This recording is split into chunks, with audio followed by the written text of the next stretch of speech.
My grandparents lived in a small wooden house deep in the forest near a quiet little lake.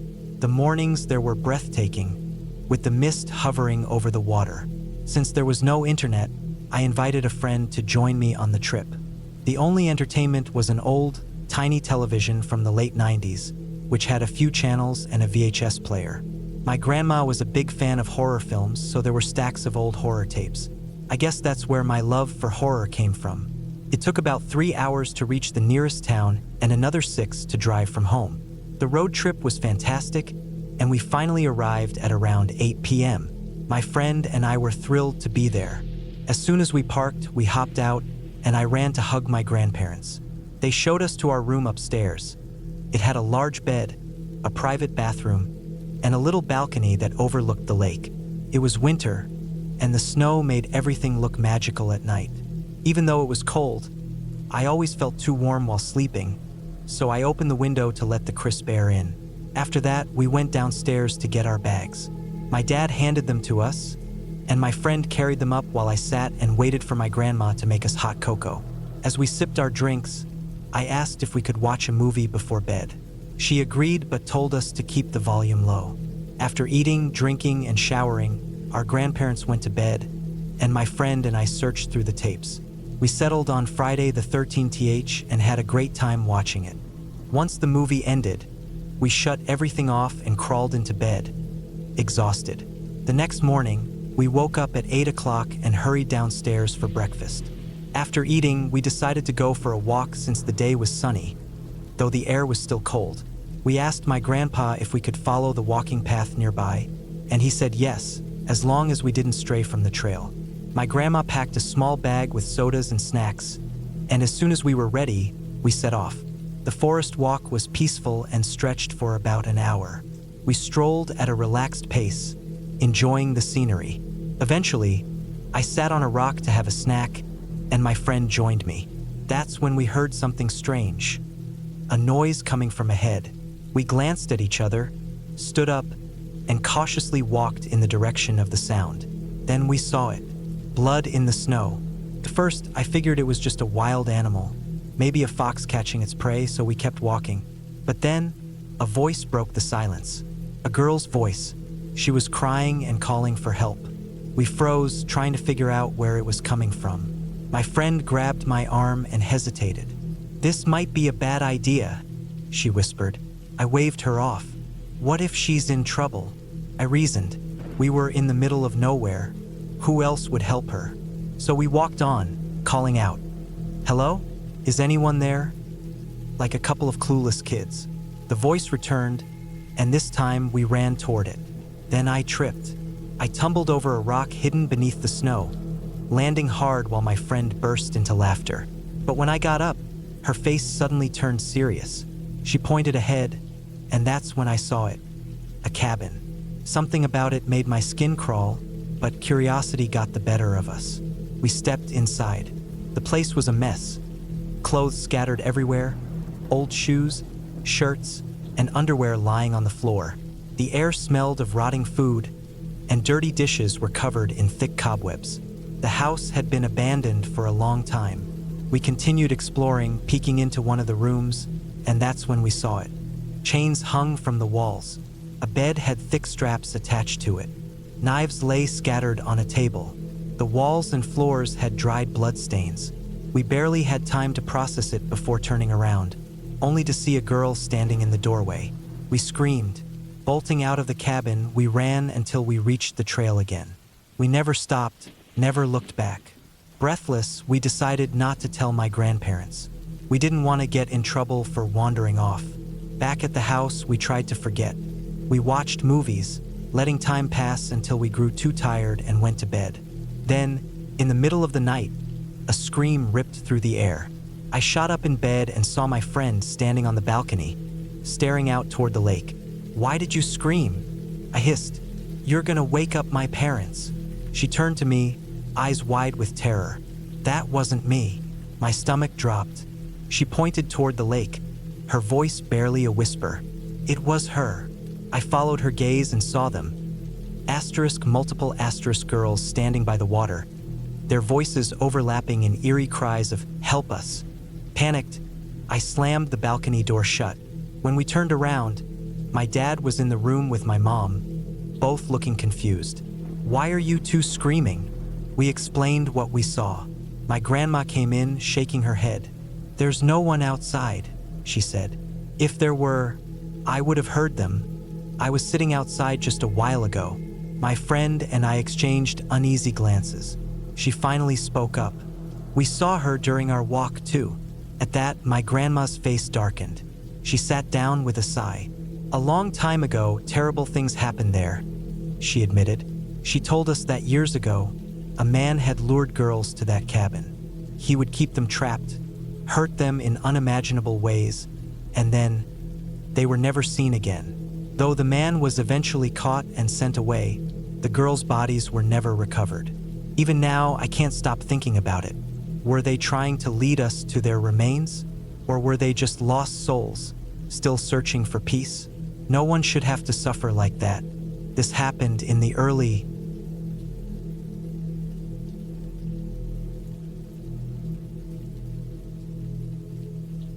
When I was a kid, I think many of us liked to find hideouts.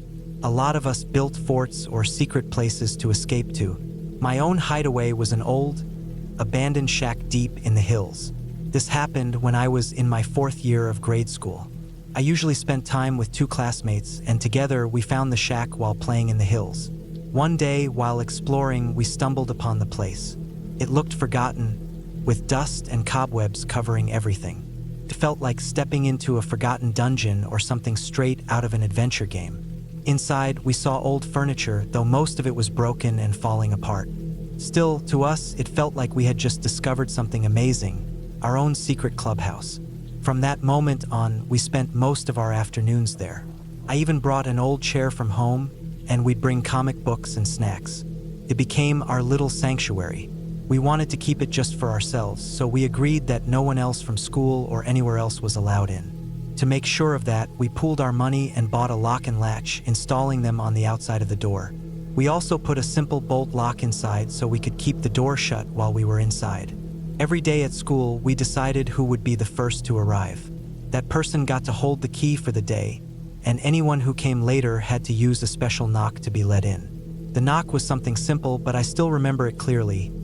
2 knocks, a pause, 1 knock, another pause, then 3 more knocks. It was a code only we knew. One afternoon, one of my friends and I went ahead to the shack while the 3rd friend was stuck with some after-school activity. After a while, we heard knocking at the door. Assuming it was our friend, I jumped up to open it, but the other kid grabbed my arm and whispered, "That's not the secret knock." A voice on the other side, one that sounded very much like our missing friend, said, "Hey, it's me, let me in." This was followed by 3 quick knocks. That was weird. After all, it was his idea to create the secret knock. Why wouldn't he use it? I told my friend it had to be him, that maybe he had forgotten the knock. But my friend shook his head and reminded me of our promise. The door would not open unless we heard the correct knock. More knocking followed, but it still wasn't our knock, so we didn't move. Then the voice from outside grew more impatient. "Open the door," it demanded, sounding harsher than before. The knocks became rapid and forceful. The voice that had sounded like our friend started to change. It became deep and unnatural. It no longer sounded like him at all. We exchanged nervous glances, both silently pleading for this to be over. Then suddenly the knocking stopped. A heavy silence filled the shack. I waited, then cautiously unlatched the door and peeked outside. No one was there. We left the shack right away and headed to our friend's house. His mother was outside, so we asked where he was. She told us that he had fallen ill earlier in the day. By the time she got to the school, he had already been taken to the hospital by ambulance due to a high fever. That made our stomachs churn. If he had been sick and taken away hours ago, then who or what had been knocking on our shack's door? That night, my friend and I talked about what had happened. We both agreed that we were lucky we hadn't opened the door. He suggested we stop going to the shack altogether. I hesitated but eventually agreed. When I got home, the sun was still out. My mother wasn't home from work yet, so I dropped my school bag in the living room, grabbed a drink from the fridge, and lay down on the couch. I closed my eyes for what felt like only a few seconds before I heard it. A knock at the front door. Our house had a security system with a camera, like modern video doorbells, so I found it strange that whoever was knocking hadn't pressed the bell. I got up to check, but something made me freeze. The knock. I recognized it. 2 knocks. A pause. 1 knock. Another pause. Then 3 final knocks.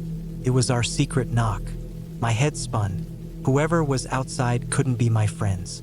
Then they did the knock again. My heart pounded as I saw a shadow through the frosted glass.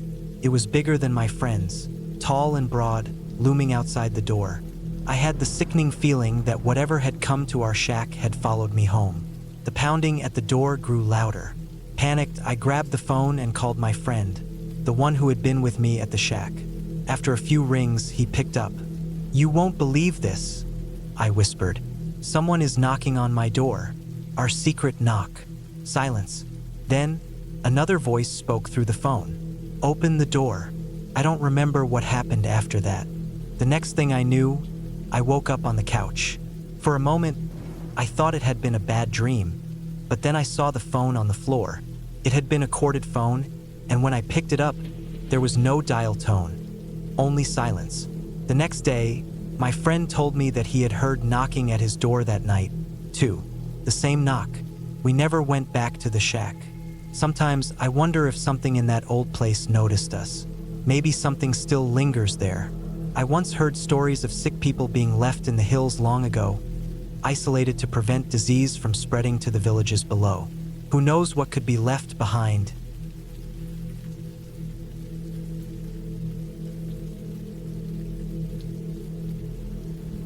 A friend of mine, a 24-year-old woman from college, shared a chilling experience that happened to her and some of her high school friends.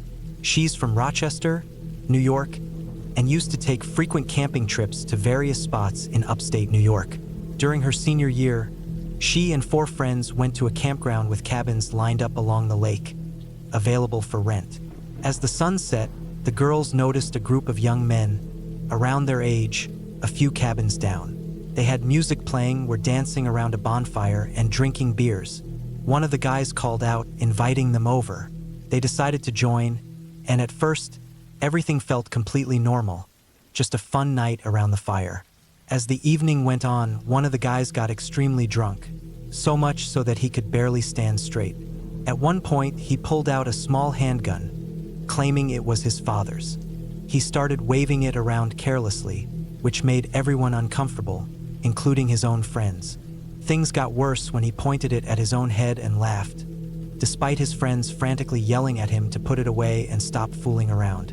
The girls, feeling uneasy, decided it was time to head back to their cabin. They said goodbye and left, discussing how disturbing the situation had been once they got back. While they were worried about the intoxicated guy, they soon moved on to other conversations and tried to shake off the unsettling moment.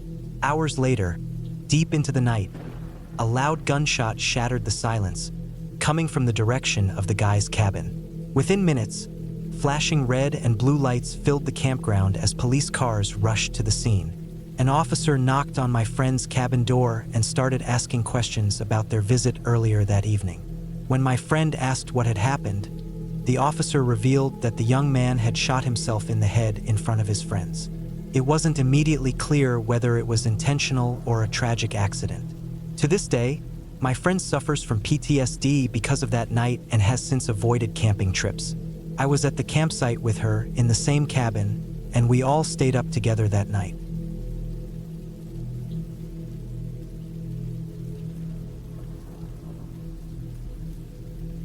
Until we got exhausted and went to sleep, my buddy Jake and I swiped a few packets of instant coffee from the kitchen and mixed them into water late at night.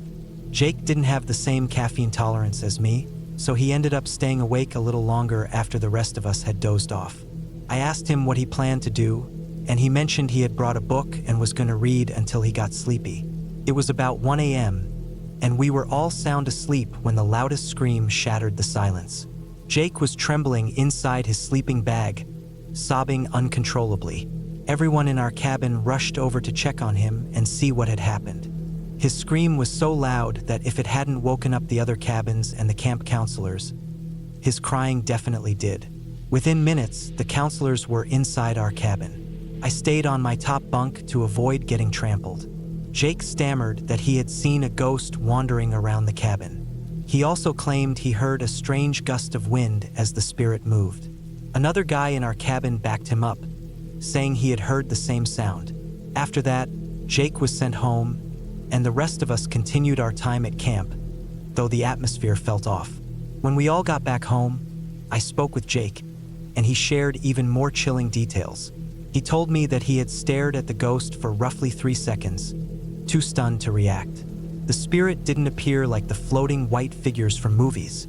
Instead, it was nearly see-through, barely noticeable. The most unsettling part? It looked like a young boy, not in our usual school attire, but dressed in outdated clothing from a different era. Jake admitted that in those 3 seconds, he wasn't exactly scared but more in shock at what he was witnessing. However, what truly terrified him was what happened next. The moment he screamed, the ghostly child turned to him with hollow, empty eyes and suddenly rushed out of the cabin.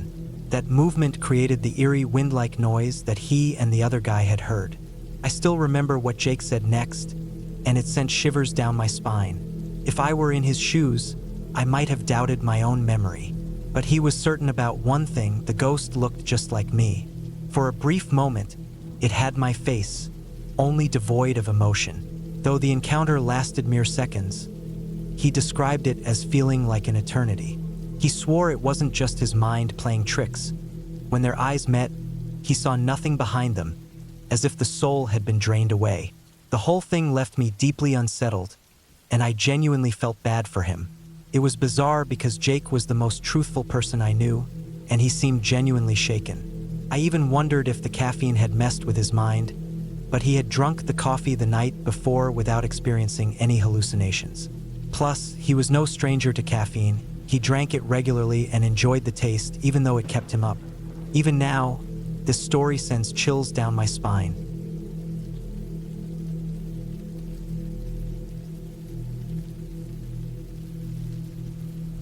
From the first day at our family lodge, strange things had always happened, but tonight felt even eerier. Everyone had gone to sleep around 10:30, and I slipped into the kitchen to sneak a bite of the skillet brownies my wife had baked earlier.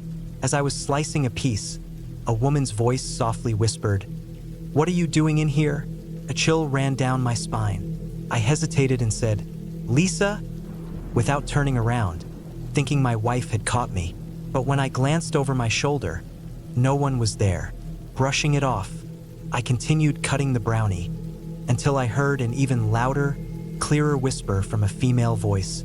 "Hey, are you going to eat that?" "I want one." I froze. My eyes darted around the room, but there was no one in sight. A wave of unease washed over me, and I quickly hurried back to my bedroom, diving under the covers. My wife was still awake, lying beside me, clearly never having left the bed to ask for brownies. About 10 minutes later, I forced myself to go back to the kitchen to clean up. This time, I heard nothing. The following night was quiet until I was in bed. Lying on my side, I suddenly felt a slight tug on my sleeve. I turned my head, and just then, a whisper brushed against my ear. "Mom, Dad." My stomach clenched. I got up and walked across the hall to check on my sons, but they were both sound asleep. I strained to listen and heard more murmurs, though I couldn't make out the words. I can't help but wonder, who or what is sharing the lodge with us?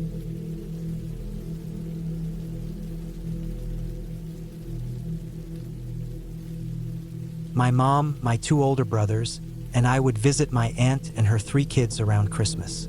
The whole family would gather, uncles, aunts, everyone. They lived up near Invermoriston in Scotland, in a place called the Dark Isles. It's actually a village named Crate, but Invermoriston is more well known, so let's just say that. The Dark Isles were rumored to have been a meeting place for witches long ago, especially on Halloween, where they would perform eerie rituals, including sacrifices of animals. Whether that's true or not is a different matter, but this is the real story. We rented holiday cottages just a short walk from my cousin's home. The place had several rooms, making it ideal for our large group. I shared a room with one of my older brothers and his friend from Ghana. They fell asleep quickly, but I stayed awake. At some point, I woke up suddenly, for no clear reason. The room was pitch black, and I could only hear their steady breathing. Then, the bedroom door creaked open, and I swear I froze in fear. Nothing appeared to step inside, yet as I strained my eyes, I began to notice shifting shadows floating near the two other beds, hovering, pulsating. At least 3 of them. One hovered over my brother, another over his friend, and the third stood by my bed. This thing had no face, no features, just the faint outline of a human shape. But I could feel it watching me. Terrified, I made the only choice I could. I turned toward the wall and forced myself to sleep. The next morning, I told some family members about what I had seen. Most of them laughed it off, joking that maybe it was the spirits of the witches from the old legends. No one took me seriously except one person, my brother's girlfriend. She had been sleeping in the next room and admitted she had felt something strange too. In the middle of the night, she woke up to the sensation of someone sitting at the end of her bed. She could feel the weight pressing on her legs, but when she looked, no one was there. Shaken by this, I decided to check the guest book to see if anyone else had reported anything strange, but I found nothing. Still, I'll never forget what I saw that night. And if you ever visit the Dark Isles or stay in the same cottage we did, coincidentally named the Burnside Farmhouse in Ardagh, Scottish Highlands, be cautious. You might not be alone in your room at night. I once lived in a wooden cabin just down the road from the old battlefield at Grey Hollow. Most nights, after the house had gone quiet, I would hear a woman softly humming in the dark.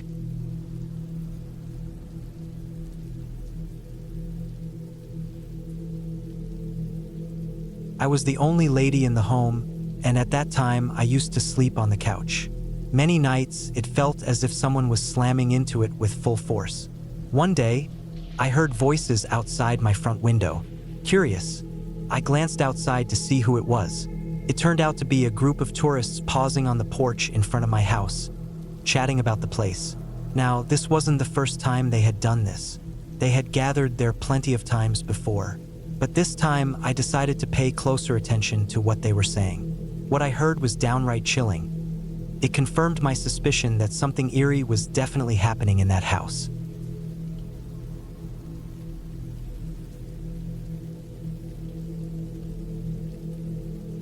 Returning from my brother's bachelor party and camping trip, a few of his buddies had rented a cabin for him to stay in for 3 nights. On the first evening there, I noticed something strange in the room my brother and I were sharing. As soon as we got into bed, pretty late at night, long after the sun had set, the ceiling began making loud creaking noises. It sounded as if someone was walking around up there. At first, I brushed it off, thinking it was just the wood contracting from the cold or maybe some small critters scurrying across the roof. I didn't dwell on it and went to sleep. By the 3rd night, though, it was obvious that there was more to it. That evening, I turned in early while the others were still up, drinking and playing games. Like clockwork, the creaking sounds started again. I tried to ignore them, as I had before, but then something else happened. A decorative metal tile on the wall started tapping and scraping as if something was pressing against it. There was no logical reason for it. Couldn't be the temperature shift, and I had no other explanation. Even so, I was exhausted. I rolled over in bed, determined to ignore it. That was when I felt a hand grip my forearm. I let out a quiet nope, refusing to entertain whatever restless spirit might be lurking. A few moments later, I heard the ceiling in the room down the hall begin to creak.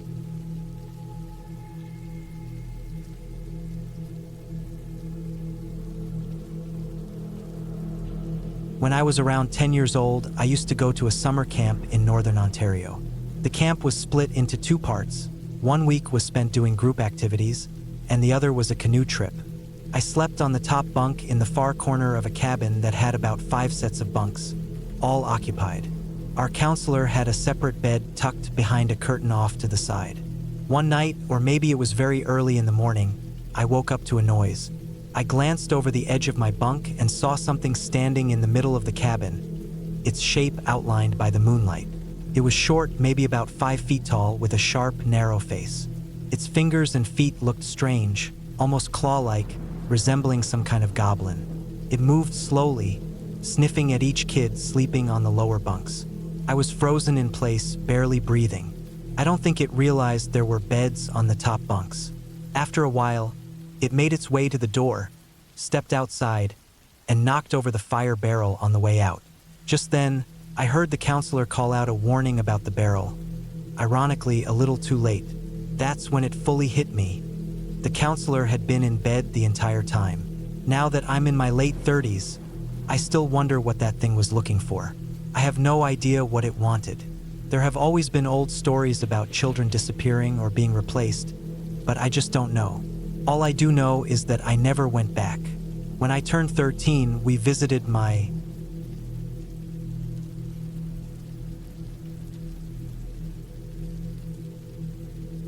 back in the early 2000s, when my mother worked as a housekeeper for an incredibly wealthy family, she experienced something strange. This family owned a vast stretch of land, and my mother, who cleaned for them, also lived on the property. When they went on what they called camping trips, they didn't rough it in tents. Instead, they simply moved from their extravagant mansion to a set of high-end cabins in the woods. The family was made up of a husband, wife, and their 3 children. There were 3 main cabins, one for the eldest daughter, one for the parents, and one for the 2 younger kids. Everyone enjoyed these trips, except for one problem. No one ever wanted to stay in what they referred to as the middle cabin. Every year, an argument would break out about who had to sleep there. It wasn't as if the cabins were different from each other. They were all designed the same, equipped with luxurious furnishings, heating, large TVs, bookshelves filled with more titles than one could read in a lifetime, and an array of other lavish features. However, for some reason, the middle cabin was always the one people avoided. On the drive to the cabins, my mother was told by the eldest daughter that, after drawing straws, she had been the unlucky one assigned to the middle cabin that year. My mother found it strange that this specific cabin was always up for debate. It wasn't placed any differently. Each cabin faced the same dense tree line and was separated by only a few meters for privacy. So what made the middle one so different? My mother had never been on these trips before, so this was her first time cleaning these cabins. It wasn't long before she understood why the middle one made people uneasy. On the 3rd day of the stay, my mother, who slept in a much smaller staff cabin farther down the trail, went to clean as usual. There was always dust to wipe, laundry to wash, and general tidying up to do. While taking a short break, she stepped onto the balcony to smoke. As she gazed out at the forest, she suddenly felt an overwhelming sense of hostility, as if the land itself resented their presence. Just as she was about to put out her cigarette, she felt 2 hands touch her shoulders, as if someone was about to grab her. She spun around instantly, but there was no one there. The experience left her shaken. She barely managed to keep her composure, nearly running to the bathroom in fright. That night, she asked some of the other workers if they knew why no one liked the middle cabin. Most of them had never even been inside it, as staff were rarely allowed in the family's personal spaces. No one had any real answers. Since my mother didn't want to seem paranoid, she kept her experience to herself for the time being.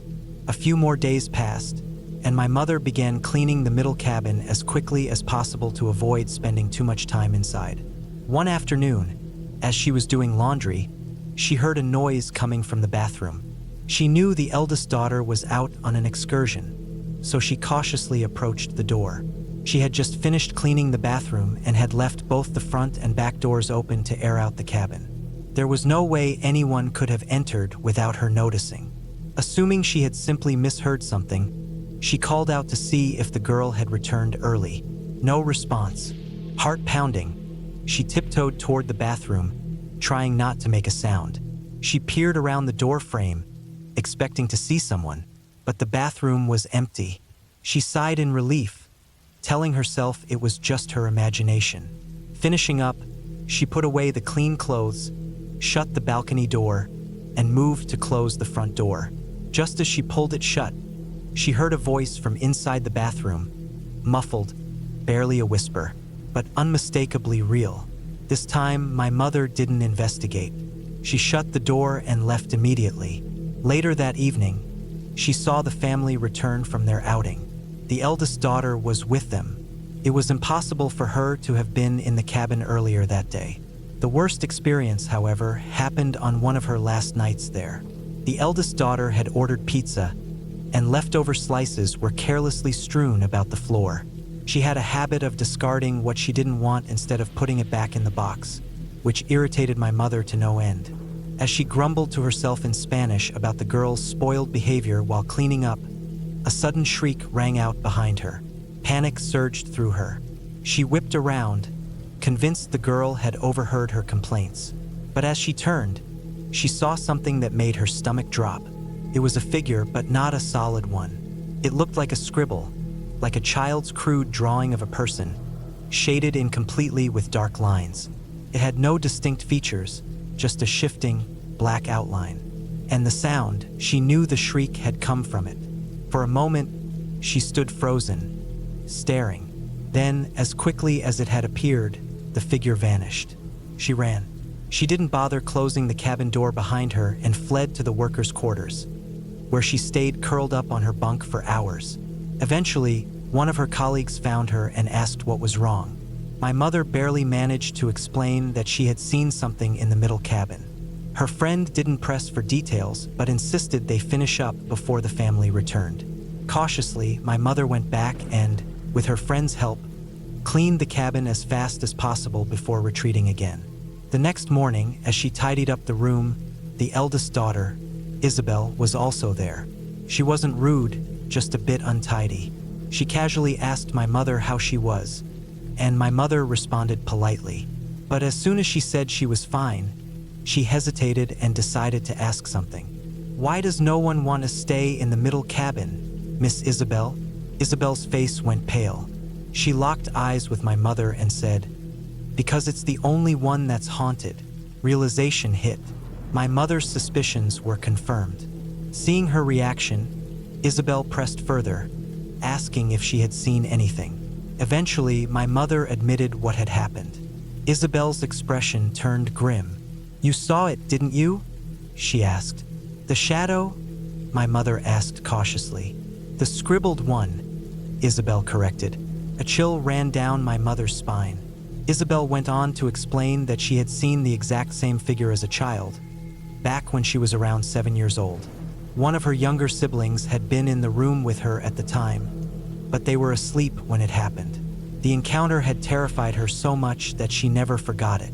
From that day on, my mother and Isabel shared a strange bond over their shared experience.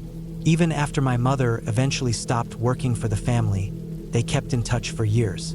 But the memory of that cabin and the shadowy figure within it never left her.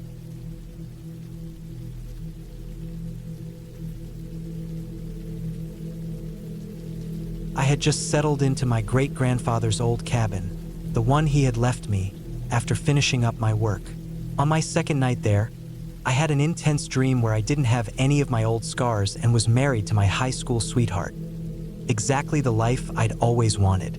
In the dream, we had a pet bobcat.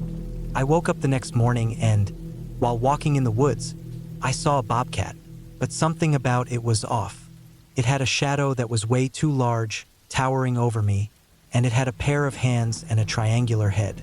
The following night, I dreamt that my mom made her signature tofu and mushroom stuffed peppers. I ate them while watching the Star Wars sequels with the bobcat curled up in my lap. When I woke up, I saw the same cat again in the woods, and I couldn't shake the feeling it was connected to my dreams. The more I thought about it, the more I realized I hadn't thought much of my mom's tofu lately, nor had I cared much for the Star Wars sequels. But there was something about the dream that made me feel unsettled, as if I'd been tricked or manipulated. The next dream I had was darker. It wasn't as vivid, but it was incredibly clear. My friends and family were attacking me repeatedly, and I didn't fight back. I didn't let the bobcat help either. Then, in a later dream, the forest itself seemed to come alive and crushed my house and my family. It was then that the bobcat spoke. It said, "You will be my echo. It has been decided. I can either be a blessing or a curse to your life and your children. It waited for my response, but I didn't say anything. We sat across from each other in silence, what felt like an eternity, before I finally woke up to my friend shaking me. They said I had been asleep for almost 3 days. They'd been having dreams, too, dreams that ranged from perfect happiness to pure misery, thrashing in my head like a child angry that a bird wouldn't sing in its cage. One day, I went out hunting for geese and found a bobcat. It didn't run away like they usually do and instead followed me around the woods. Now, I've been hunting in those woods for years and know them like the back of my hand. But no matter where I went, I kept getting lost. That damn cat just kept following me. I was fed up. I shot it in the head, figuring that would put an end to it.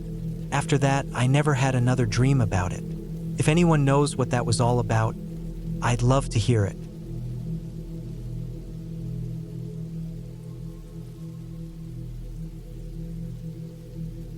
I was with a few friends hiking near Blue Ridge, Georgia, when we decided to follow some animal trails off the main path, curious to see what we could discover. About an hour into the trail, we realized it might be time to turn back. However, after making so many twists and turns, we quickly got lost. We decided to head back in the general direction of the main trail and eventually stumbled upon a clearing with an old, deteriorating cabin. Being young and reckless, we figured we'd check it out. The front door was barely hanging on, and it fell off when we tried to open it. Parts of the floor would give way as we stepped on them. Inside, there was a filthy mattress covered in mold and nearly rotted away, dishes scattered around, and what seemed to be an extremely old ham radio in one of the rooms. In another room, we found a completely decomposed skeleton, which we assumed belonged to a dog or maybe a coyote. After poking around for a while, we decided to head back to the main trail before it got dark so we could set up camp and avoid getting further lost.